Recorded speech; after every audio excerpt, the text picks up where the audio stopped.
भद्रकवासी तो सूचना देवी जदिव आज आम आलोचना विषय था सीमा संकट और भाषा सुरक्षा तथापि भद्रक आज आम सकाल बेला जो बरपुत्र मानकर श्रद्धांजलि अर्पण करूँ प्रतिमूर्ति माल्यार्पण कर माननीय जिलापाल महोदय आम सहित थे डाणी गड़िया जोटा कहूँ जो गोपबंधुकर एक छोट प्रतिमूर्ति अच्छी तो प्रतिमूर्ति को पूर्णायाम प्रतिमूर्ति कर जगह को डेभलपमेंट करने उत्कल सम्मेलन दाबी देलु माननीय जिलापाल महोदय से दाबी ग्रहण कले और खूब शीघ्र जेहेतु उत्कल सम्मेलन दाबी था कांतकविंदर पूर्णाय प्रतिमूर्ति और हरिकृष्ण भट्टा पूर्णाय प्रतिमूर्ति जोटा हवा जाऊँगी बर्तमान गोपबंधुकर पूर्णाय प्रतिमूर्ति हम माननीय जिलापाल प्रतिनिधि यहाँ आम भद्रक उत्कल सम्मेलन एक विराट पदक्षेप। भद्रक उत्कल सम्मेलन शाखा 90तम उत्कल सम्मेलन आज आम पालन आमर भाषा आमर संस्कृति एवं आमर जीवन जीविका सहित आमर सीमा सुरक्षित रखापर से विषय आज आलोचना चक्र आमर वक्ता मैंने स्पष्ट कथा रखिले से कहले आम ग्रहण कलु भाव आम आगे नबू ता चिंता कलु से कथा गुड़िक है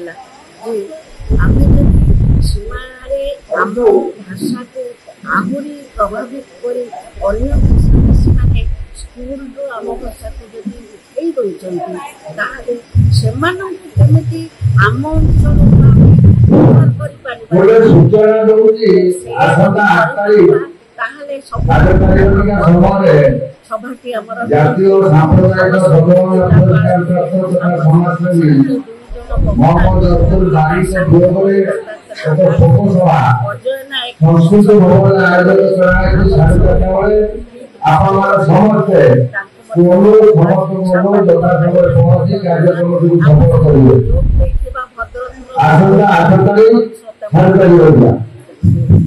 विशेषकर जो युवक माने आज साहित्य कि उत्कल दिवस दूरे रखुं निजक से कौन संदेश देवे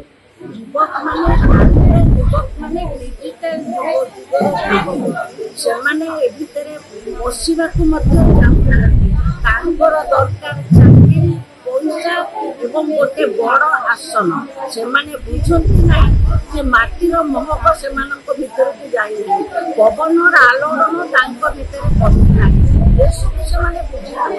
जाति को बुझे उत्तर बंचु आम चाहूँ जदि ओडिशा रे ओडिया भाषार समृद्धि आहरी आगे बढ़े से युवा पीढ़ी मैंने जो दिन निज भितर भावी ने सतरे तो भाषाटा तो आमर आम कहीं भाषा घरे कथबार्ता न हो इंग्राजी कथबार्ता हवा अनुभव ही आम गोटे दान बोली आम भाव भितर अनुभव एभली आसो बापा माँ मैंने चिंता